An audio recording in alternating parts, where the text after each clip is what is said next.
The Senate President pro tempore would like to be recognized to avail of the privilege hour. I move to recognize him, Mr. President. The President Pro Temp, Senator Ping Lacson, is recognized.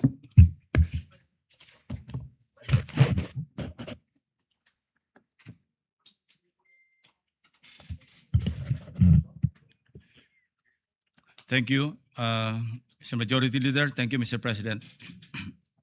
Mr. President, esteemed colleagues, where there's will, there's a way.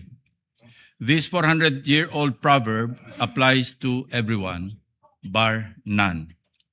Since getting the required majority signatures for this representation to be able to report out on the floor your Blue Ribbon Committee's partial committee report on the flood control saga seemed doomed from the time we first routed the same last February 11, 2026. I am compelled to stand before you on a matter of personal and collective privilege, and for good reasons. As we speak, the country's heat index is at its peak, but the Filipinos' anger burns hotter. Gaano man katindi ang sikat ng araw, hindi nito matatabunan ang galit ng ating mga kababayan na nalulunod pa rin sa gitna ng kapabayaan at kasakiman sa salapi ng ilang tiwaling opisyal ng gobyerno. 10 ng kanilang mga kasapakat na kontratista dulot ng flood control scam. Sa Barangay Mercado, sa bayan ng Hagonoy, Bulacan, ang baha ay bahagi na ng buhay. Wala nang ginawa ang mga estudyanteng pumapasok sa eskwela, mga namamalakayang pumapalaot at manggagawang araw-araw kumakayod, kundi lumusong at maabala sa hindi masawatang baha. Sabi nga ng isang residente doon, kung pinag-aralan lamang ang pinaggagawa nila, hindi kami magdurusa tulad nito. Sawang-sawa na kami. Habang sila ay nakahiga sa kama, kami ay nakahiga sa tubig baha. Sa kasamaang palad, magpapatuloy pa rin ang siklo ng paglilimas, paglusong, at pagbubuwis ng buhay at kabuhayan ng mga taga-Barangay Mercado tuwing sasapit ang tag-ulan. Mr. President, Filipino families in more than 30 provinces with high and medium-high exposure to flooding across the country are sure to be flooded in months to come, at risk of losing their livelihoods and lives. Our country stands to lose about $89 billion between 2022 and 2050 due to floods and tropical storms. Again, as we speak, the Philippines remains at the top of the World Risk Index 2025 among 193 countries worldwide as the most disaster-prone country due to high exposure to floods, typhoons, and other natural hazards. These are only some of the reasons why I must speak today. Mr. President, while the partial committee report circulated to the committee members nearly 3 months ago remains pending for sponsorship, I cannot ignore the public's urgent demand for transparency regarding the flood control scandal. Therefore, as chairman of the Committee on Accountability and Public Officers and Investigations, I rise today to deliver the chairman's progress report. This progress report contains the findings of the partial report, which is grounded but not limited to the 7 exhaustive public hearings in aid of legislation conducted by your committee on what stands as the largest corruption scandal in Philippine history. This also touches on the proceedings of the 8th and latest hearing and on other key matters of urgent concern to the succeeding public inquiries.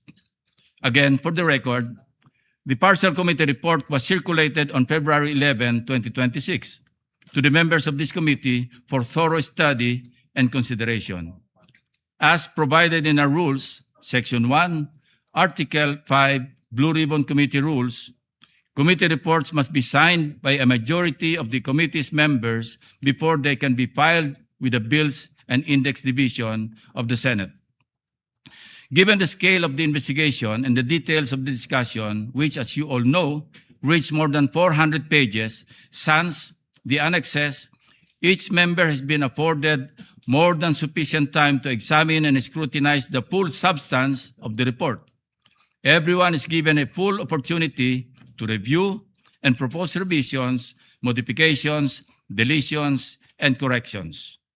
In line with Senate practice, we have provided an advanced portable document format or PDF copy to every office to allow our members to sufficient time for review. Common sense lang sa isa nating kasamahan na pilit naghahanap ng original signed copy at ginawa pang dahilan sa hindi niya pagpirma. It should be understood that the digital version serves as the formal notification of the report's contents, Mr. President. To date, almost 3 months have passed. Only 7, including the President, Chairperson, and the Senate President, have affixed our signatures to this draft. I therefore thank our colleagues, Senator Erwin Tulfo, our Vice Chairman, Senator Risa Ontiveros, Senator Bam Aquino, Senator Kiko Pangilinan, and the latest, Senator Rafi Tulfo, who have signed the partial report. And while I disagree with those who have not, let me state for the record, Mr. President, that I respect their decision even as I understand whatever reasons they have for not signing. Bottom line, it is their right as senators of the Republic. Nonetheless, it bears heavy emphasis. Most of the findings of the partial committee report are no longer new, and first view, they have already been validated, if not overtaken, by current events. In fact, the report may be pending, or while the report may be pending, the wheels of justice have already begun to grind. And I take pride in saying, in line with the direction of our report. Mr. President, the Blue Ribbon Committee is a heavy cross to bear, where every move is scrutinized and every intention is questioned.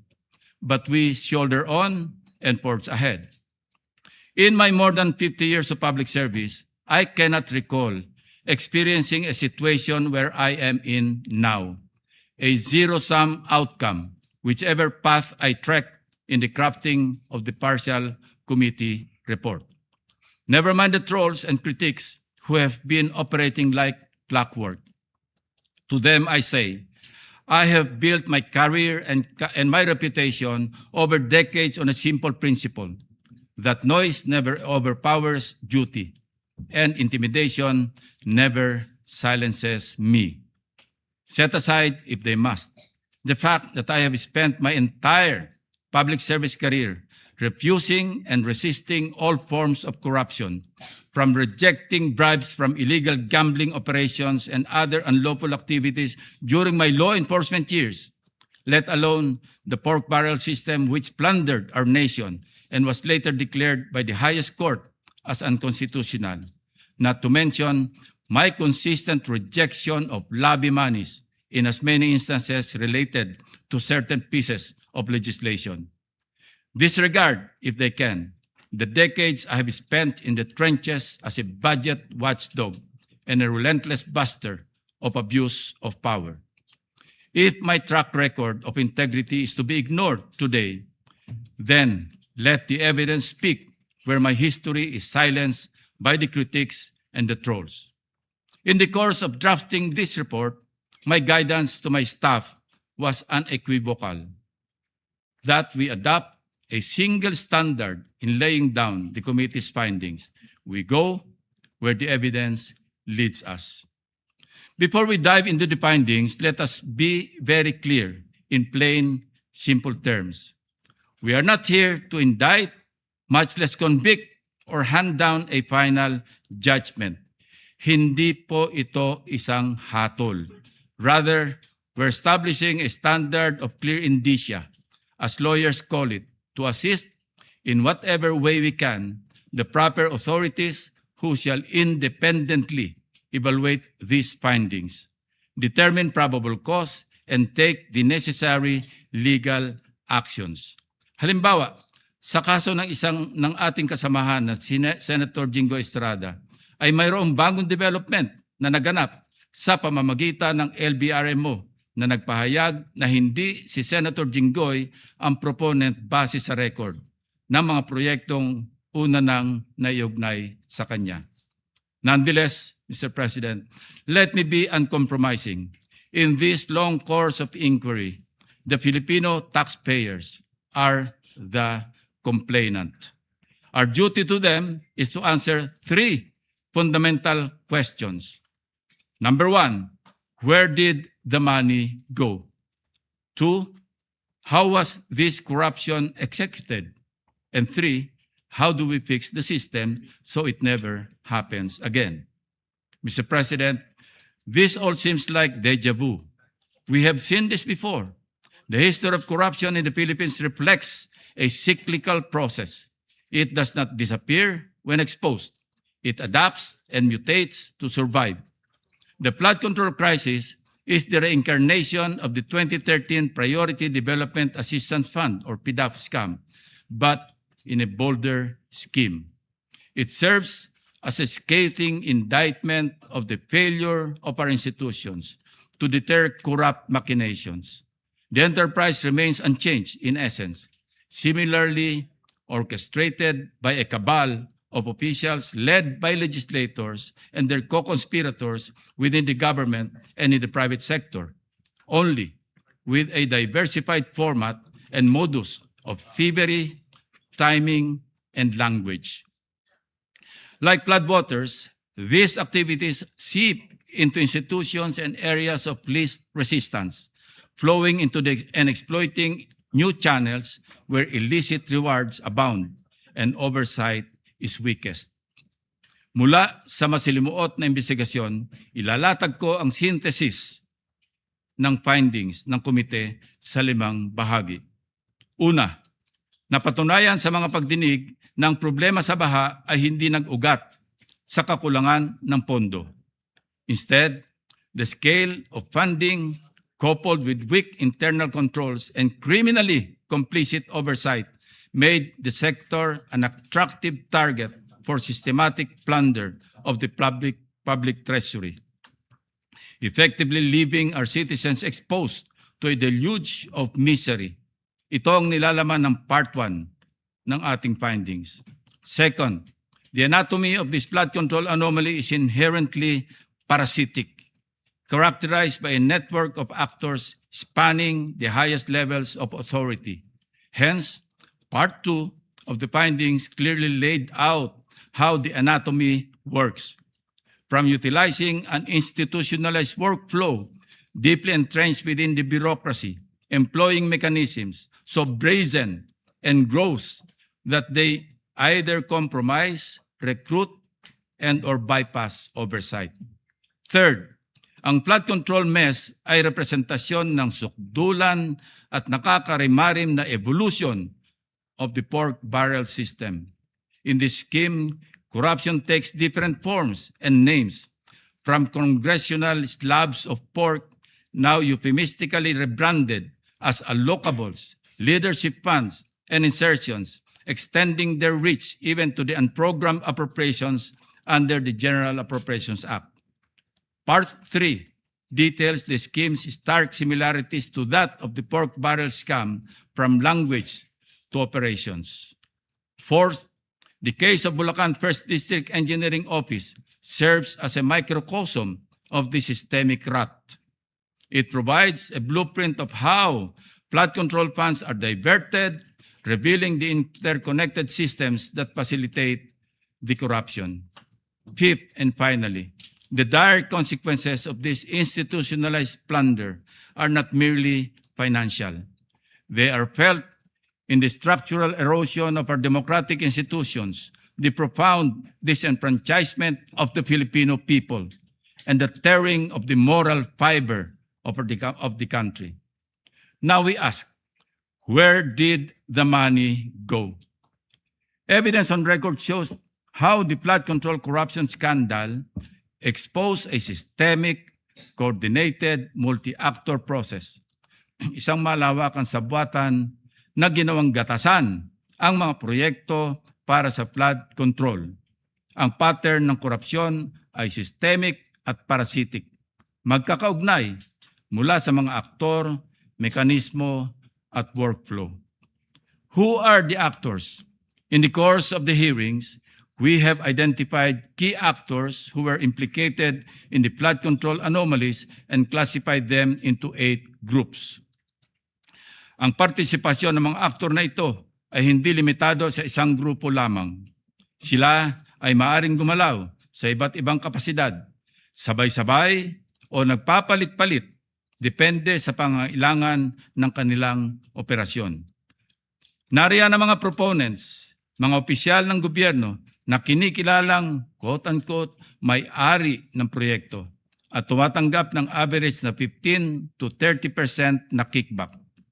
Mga bagmen or intermediaries, sinasabing authorized representatives and emissaries of the proponents, DPWH facilitators and coordinators, mga senior level officials who coordinated with proponents, facilitated the respective project proposals, accepted their demand for commitments and other activities related to the flood control anomaly process. DPWH Group, syndicate groups implementing the project tulad ng Bulacan 1st District Engineering Office at Oriental Mindoro District Engineering Office. Tinuturing ding active actors ang mga contractors. Sila ang namumudmod ng commitments o suhol sa mga proponents at iba't ibang grupo na kasabwat sa anomalya. Madalas, sila ay nagbibigay din ng advances bago pa man ma-award ang project. Hindi nga ba namangha tayong lahat, Mr. President, nang matuklasan natin sa isang pagdinig ang pahayag ni Sally Santos ng Sims Construction na magkasunod siyang nag-withdraw noong Marso at Abril 2025 sa isang land bank branch sa Bulacan ng tig 457 million pesos na cash na kanyang binigay kay Bryce Hernandez at mga kasabwat nito sa First Bulacan District Engineering Office. Ang iba pang mga aktor ay kabilang sa executive branch, bankers at constitutional oversight group. These actors thrive in the vulnerability of our systems and institutions. Now, how was this corruption executed? Himay-himayin natin ang mga teknikal na paraan kung paano ninakaw ang pera ng bayan. These are specific mechanisms of corruption. Ang mga makinaryang ginamit para pabilisin ang pagnanakaw at pahinain ang ating sistema. Nariyan ang ugat ng problema, ang proponent system. Meron pang mandatory fixed percentage, commissions, kickbacks paid in cash, rigged bidding and favored suppliers at in-house contracting. Ilan lamang ito sa mga sistema ng flood control scam. This corrupt system exploited the very foundations of our fiscal governance through its institutionalized workflow, mula sa budget formulation at authorization, kung saan sinisimulan ang pagmamanipula, procurement and implementation, kung saan ang mga kontrata ay binibigay sa mga kasabwat na nakawan, hanggang sa oversight phase na kung saan nagmimistulang pikit mata sa katiwalian ang mga opisyal ng gobyerno na dapat ay sumusubaybay at nagmomonitor sa mga proyekto. This scheme exploited systemic and institutional weaknesses in budget formulation, authorization, implementation, and oversight. Testimonies and documents reveal that a wide range of public officials, from legislators to frontline officials, as well as private sector co-conspirators, were complicit in various ways, either by approving dubious projects, signing off on ghost projects, or failing to enforce procurement and performance standards and accountability safeguards. Next, Mr. President, how do we fix the system so it never happens again? Ang pinakamahalagang bahagi ng report ng komite ay ang mga reforma sa sistema, batas at proseso sa pamamagitan ng legislative proposals. We focus on two pillars. First, budget-related proposals. Tanggalin ang anumang uri ng allocables and leadership funds na pinauso ng DPWH upang mapaghati-hatian ang pondo. This is a pork barrel incarnate and it clouds our fiscal transparency. We also suggest itemizing unprogrammed appropriations, strict compliance with the release of unprogrammed funds, and public disclosure of excess revenue certifications for the use and release of unprogrammed appropriations. Given the massive scale of controversies, particularly under the 2024 appropriations, we may also consider abolishing the unprogrammed funds altogether. We are also calling for the vertical and horizontal convergence of infrastructure planning across government agencies, both at the national and local levels, and crucially, enhance public participation and legislative transparency. Second, our accountability and anti-corruption proposals. Primary to this is the amendment of Republic Act number 6770, or the Ombudsman Act of 1989, which includes A, creation of an anti-corruption law enforcement service in the Office of the Ombudsman and providing incentives and protection to whistleblowers.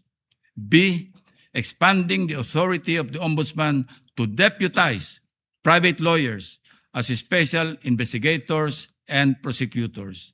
And C, fiscal autonomy laws for the Office of the Ombudsman and the Commission on Audit.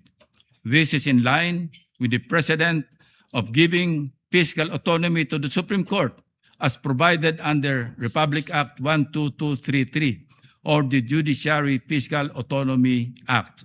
We won't allow another fiscal intimidation faced by COA in 2020 when its appropriations were held hostage as for later release or FLR. For too long, our laws had more holes than a sieve. We are here to plug them. Ang ating sagot sa mga contractors. We will define beneficial ownership and conflict of interest so that no legislator can hide behind a corporate veil. We will also push for a law defining and penalizing the crime of infrastructure fraud and bid rigging in the award of public infrastructure contracts. We also propose authorizing the Ombudsman and the Secretary of Justice to issue whole departure orders for those involved in large-scale corruption. No more fleeing before justice is served. We likewise propose a strict prohibition and higher penalties against government employees gambling in casinos. Titiyakin natin na wala ng BGC boys na magwawaldas ng limpak na salapi para linisin o ilonder sa kasino. As a measure of accountability, we will pass a law for the digitalization of SALEN and PDS and a law for the comprehensive whistleblower protection measure to strengthen oversight of government projects. On accountability, we observe that state auditors are physically based in the agencies they audit and receive substantial perks from those agencies such as office space, supplies, personnel, and cash gifts, among others. These arrangements create familiarity, which limits our state auditors' ability to conduct a legitimate audit and in many cases creates conflicts of interest. Hence, we are proposing a law that will facilitate and support the withdrawal of COA auditors and the recall to the Central Home Office from their auditee agencies to ensure independent and accountable reporting. We also propose a law to provide for a citizen's remedy and means for redress and compensation, similar to a taxpayer or a class action suit for citizens, group of citizens, or a community who may have been prejudiced, or injured by defective, substandard, or inadequate public infrastructure. Mr. President, these legislative reforms seek to dismantle the very anatomy of the flood control scam, paralyzing corrupt actors, overhauling broken mechanisms, and severing the workflows that feed the systemic grid. Ito po sana ang legislative output ng komite na sa ngayon ay hindi pa natin ma-file. This is why we await our colleagues' signatures, a necessary step to move these reforms forward. Mr. President, in the proposed partial committee report, we recommended that several lawmakers be subjected to preliminary investigation as the evidence points to that course of action. That said, we acknowledge that the passage of time since the preparation of the report has overtaken certain aspects of these recommendations. This does not weaken the report. On the contrary, subsequent developments have reinforced our core findings. As of January this year, 4 key individuals who appeared before the Blue Ribbon Committee hearings were admitted to the Witness Protection Program.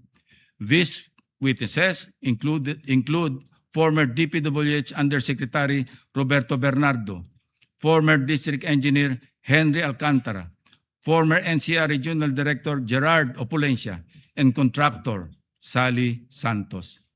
The executive branch has ordered a comprehensive review of flood control programs nationwide, including the creation of interagency task forces, stricter validation protocols for infrastructure projects, and enhanced transparency measures in public works spending.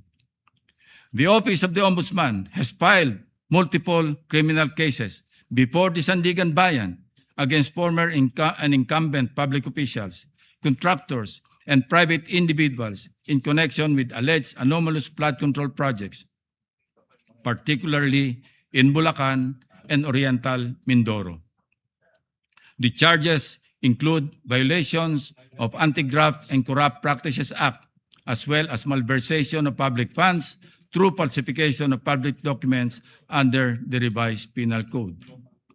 Parallel investigations by the Department of Justice led to the creation of special panels of prosecutors tasked to handle at least 5 ghost flood control projects in Bulacan, with prosecutors recommending the filing of graft, malversation, perjury, and falsification charges and after evaluating affidavits, audit findings, and sworn testimonies of engineers and whistleblowers. Several of these cases have already been submitted for resolution, while others remain under preliminary investigation. Proceedings are now underway before the Sandigan Bayan, which has begun issuing orders on preliminary matters. The NBI has conducted fact-finding operations and case build-up that led to the filing of complaints against respondents linked to the flood control scheme. The Anti-Money Laundering Council, Mr. President, complemented these efforts by initiating financial intelligence investigations. It has secured multiple freeze orders from the Court of Appeals, with over 21.8 billion pesos in assets frozen as of April 30, 2026, linked to irregularities in flood control projects. It has also preserved a total of 2.5 billion pesos worth of assets. Freeze orders have been issued against numerous individuals, including former Speaker Martin Romualdez, business associates, and corporations. Sa tagal na mai-report out ang nangyayari na po ang mga rekomendasyon at findings ng komite. Now, Mr. President, ako naman ang dinidiin ng mga kritiko, taliwas sa paulit-ulit na naratibo na ayaw ko daw imbitahan si Congressman Romualdez. Uulitin ko po, formal na inimbitahan ng komite ang dating speaker.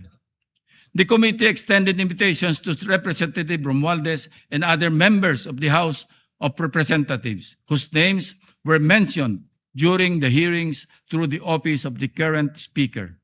in keeping with established inter-chamber courtesy. These invitations were declined, with the exception of Representatives Toby Chanco and Leandro Lebiste, who voluntarily appeared before the committee. It must be emphasized that no member of Congress has ever been subjected to a subpoena by either chamber. Such an act would risk undermining the balance and mutual respect that define bicameral relations. Suppose we follow such ludicrous suggestion made by one of our colleagues. Ang mangyayari po, si dating Speaker Romualdez ang magiging kauna-unahang kaso na sasalungat sa umiiral na interparliamentary courtesy. Ngayon, kung mayroon namang kapwa nating senador na iimbitahan o isusubpina sa pagdinig ng Kamara, halimbawa, may isyuhan ng imbitasyon o subpina ang ating kasama na si Senator Marcoleta ng House Committee on Justice if, hypothetically, mayroong investigasyon sa Kamara ukol sa kanyang di umano'y manumalyang Statement of Contributions and Expenditures or SOSE. Handa po ba ang liderato ng Senado at si Senator Marcoleta na baliwalain ang interparliamentary courtesy na umiiral mulat sa pool sa Kongreso? Maalala natin, noong 2024, inimbitahan ng Kamara si Senator Ronald Bato de la Rosa sa pagdinig ng war on drugs. Gayunpaman, hindi siya dumalo sa payo na rin ng dating Senate President Chis Escudero bilang pagpapahalaga sa inter-chamber courtesy. That is why I always emphasize, Mr. President, that this is not merely a matter of practice. It is grounded in principle. In his separate opinion, in Francisco versus House of Representatives, GR number 160261, November 10, 2003, Justice Dante Tinga explained, and I quote, "While interchamber courtesy is not a principle which has attained the level of a statutory command, it enjoys a high degree of obeisance among the members of the legislature, ensuring, as it does, the smooth flow of the legislative process," unquote. In light of this, the continued observance of interchamber courtesy is not optional, Mr. President. It is essential to preserving the independence, integrity, and proper functioning of each chamber. May mga individual rin na pilit na nagpapakalat ng maling impormasyon na di umano'y pinipigilan naming pagsalitain si former Congressman Saldico. Nais ko pong linawin, Mr. President, distinguished colleagues, na inimbitahan ng komite at inisyuhan pa nga ng show cause order at subpoena si Mr. Saldico. May nagmamagaling pa na dapat daw ay hayaan si Mr. Saldico na maglabas ng apostilled affidavit o lumahok sa pamamagitan ng Zoom meeting. Si Ginoong Saldico ay hindi nagpapadala ng anumang request sa komite para humiling na accommodation para sa isang virtual meeting mula sa loob ng Philippine Embassy. Sa katunayan, ako pa nga ang unang nagmungkahi na maaaring pag-aralan ang posibilidad na magtungo siya sa embahada upang doon magtestify sa pamamagitan ng Zoom habang under oath. Subalit, ang ating kasamahan mula sa minorya na si Senator Ronald Bato de la Rosa ang mismong nagpaalaala at nagbabala laban sa hakbang na ito. This caution makes sense, Mr. President. Kung siya ay nagtestify sa loob ng Philippine Embassy at mapatunayang nagsisinungaling at ma-cite in contempt of the Blue Ribbon Committee, kaya ba siyang ipakulong o i-detain ng embahada sa loob mismo ng kanilang gusali? Dahil dito, Mr. President, ang tanging paraan lamang upang tanggapin ng komite ang mga pahayag ni Saldico ay ang pagbabalik niya sa Pilipinas at personal na pagdalo sa pagdinig. Nais ko ring tugunan ang mga kritiko ng ilang gumagamit ng issue ng 67 contractors bilang dahilan upang hindi pirmahan ang ating partial committee report. Liwanagin ko lang po muli, hindi ko kailanman sinabing hawak ko ang listahan ng mga contractors na ito. To set the record straight, ang makailang ulit ko nang nabanggit ay ang impormasyong ibinahagi lamang ng isang congressman, walang detalye kung sino-sino. Kung mayroon mang may hawak ng impormasyon o kung kaya nilang tukuyin ang iba pang mga contractors na ito, katulad ng ginagawa ni Ombudsman Remulla, name them. If you have the evidence, present it. If you know the perpetrators, expose them. The committee will provide the platform for you. Our recommendations are, by design, recommendatory and conditioned on independent investigation. Kung mali ang aligasyon, the process clears them. Kung totoo, the process convicts.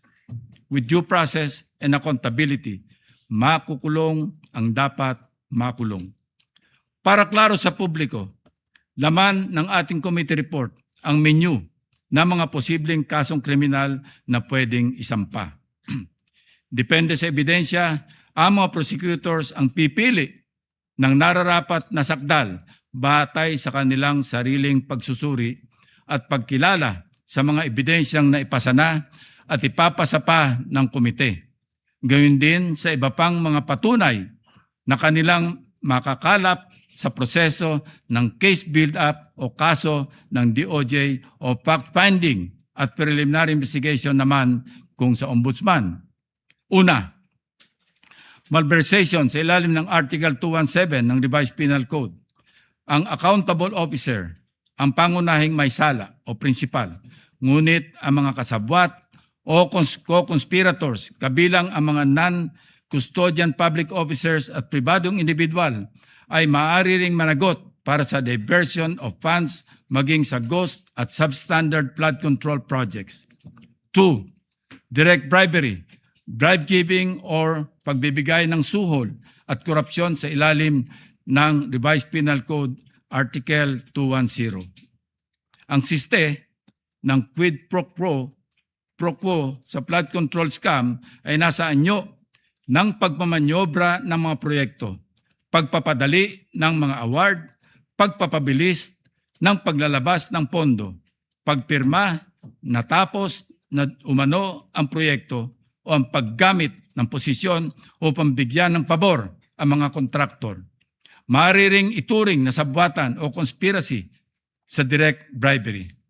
3. Sa ilalim ng Section 3A ng Anti-Graft and Corrupt Practices Act o RA 3019, maaaring makasuhan ang mga opisyal ng gobyerno na kasabwat sa flood control anomalies dahil sa panghihikayat, pag-uudyok o pag-impluensya sa isa pang opisyal ng pamahalaan na magsagawa ng gawaing labag sa tuntunin at regulasyon na may kaugnayan sa kanyang opisyal na tungkulin. Kabilang din ang pagpapahintulot sa sarili na mahikayat, maudyukan o maimpluwensyahan na gawin ang nasabing paglabag o pagkakasala.